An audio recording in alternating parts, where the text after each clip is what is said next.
Good morning, Principal G and other members of the hiring board. Um, Here's my video for the interview questions. Question number one says, what is your motivation for considering the sixth grade English Language Arts Social Studies position at Summit Middle School? I want to teach ELA and Social Studies because I believe that these are two subjects that offer students a multitude of opportunities to take learning into their own hands, and it really helps build their autonomy. For the past 5 years, I've worked as a paraprofessional in the Perry Community School District. And in my time here, I deepened my passion for teaching ELA and social studies. I believe that social studies is very crucial to how students create and develop their autonomy while in school. And when it is taught in a meaningful and engaging way, it paves a path that leads students to become lifelong learners. I want to teach social studies because I know the influence of a good social studies teacher and that impact that it can have on students. Looking back on my time as a student, I had many great social studies teachers, and they really taught me to just dig deeper into the subject and really helped me formulate my own thoughts on a lot of these historical events that have happened. I come from a big, diverse, blended family, and I love sharing and teaching others about my culture. I'm Native American, so that's a really big part of my life, and I really just love sharing with students and anybody else who likes to hear. I also see the importance of learning about different cultures and historical events, and want to create engaging ways rooted in students' collaboration and civil student discourse in the classroom. One of my favorite things I've taken a part of was when I was a para in fifth grade. The students participated in a thing called the Living Wax Museum. It was a project where students got to choose a historical figure of their choice. They researched that person, and then they created like a little poster board presentation that provided facts about them, and they talked a little bit more about them. And on the day of the museum, the students got to dress up as their historical figure and talk about them. And they had, other classes come in and walk around the classroom, and the students were dressed up as their historical figures and talked about them, shared facts. And I really enjoyed this because of the creative and hands-on process that it allowed students to take part of. And I saw the seriousness that the students took with this project. I saw students who, normally, have a little tougher time focusing, getting stuff done. I saw them taking it serious, and they really enjoyed it. So that creative aspect of it, I really saw how much the kids, grasped onto that and took a hold of that and really ran with it. And it was just a really fun thing for the students, and really other classes that came in, they really enjoyed it too. I also had the opportunity to teach ELA in one of my student teaching placements. And one of the things I enjoyed most about that was the creative power that students had throughout the writing process. In that fifth grade placement, my students actually took part of a program called JBiz Town. This is a learning experience that allowed our fifth graders to apply for jobs. They went through the interview process. After that interview process, they were matched up with jobs, and they had a whole program where they had to create their own company name. They created a slogan, created all the ads, and then they wrote radio ads. They wrote magazine ads, and all of this was very, very based on language arts integration. And the program did a really good job of integrating all of the 5 content areas, but the biggest component was language arts that we thought. And as a team, me and the fifth grade teachers, we had the opportunity to collaborate over the JBiz curriculum, and we were able to align a lot of the tasks that JBiz requires students to complete to our writing standards.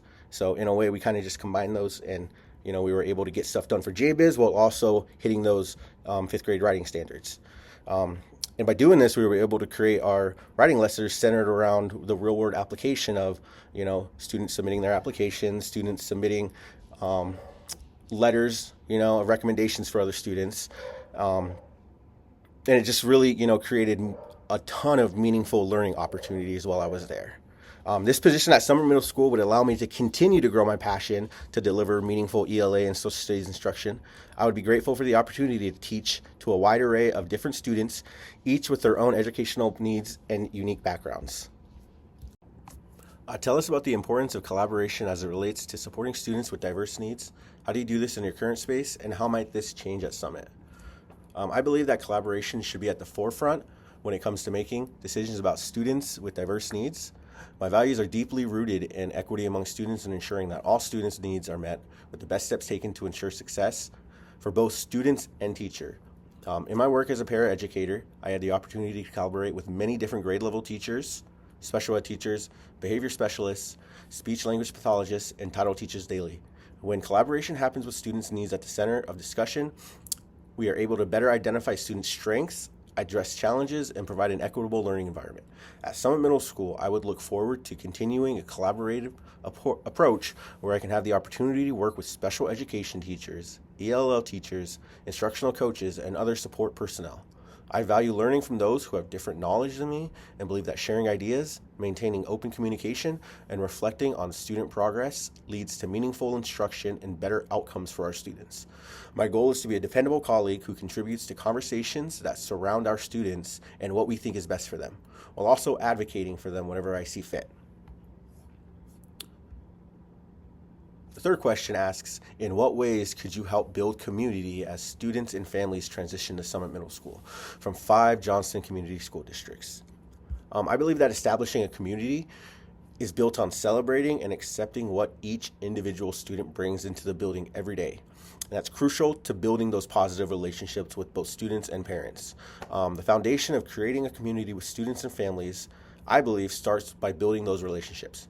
For example, morning greetings, meeting them at the door, asking about their night or weekends, learning about their interests, sending home weekly or monthly newsletters to families that keeps them updated with what we're doing in the classroom, what might be happening, positive communication, so phone calls home, positive phone calls home, and celebrating wins or milestones, no matter how big or small those might be.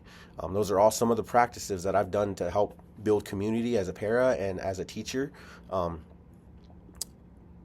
And they really helped, build that community and relationships in the classroom. I will use those relationships that I build with students to create structured classroom routines so students feel comfortable coming to school every day, knowing what to expect, knowing that, it's going to be a constant in their life when they step through that school door. These relationships and genuine conversations that, I build and have with the students will influence my decision making when it comes to those instructional decisions, right? And they will be rooted in those students' responses that, I get from, those conversations, the genuine conversations with the students. Additionally, showing concern and empathy for my students and advocating for whatever needs and supports they need to be the most successful in my classroom is something that is very, very imperative to me in my role as an educator. I would do this by establishing open communications between myself, parents, the school leaders, and other educators to create a community where I know our students' needs are being put at the forefront. And along with open communication, I will also be an active listener to any and all concerns brought to my attention by parents, students, and colleagues. Nothing is more important to me than the validation of others' feelings and concerns. And I believe that in doing this, lasting relationships are created between myself, faculty members, colleagues, and parents and students. Another way I would build community is by being an established member of the community where I work. So by attending school events, town events, this will all show students and families that I am happy to be a part of and share their community. These are all ways that I would help build a community with students and families at Summit Middle School. Thank you guys for your time.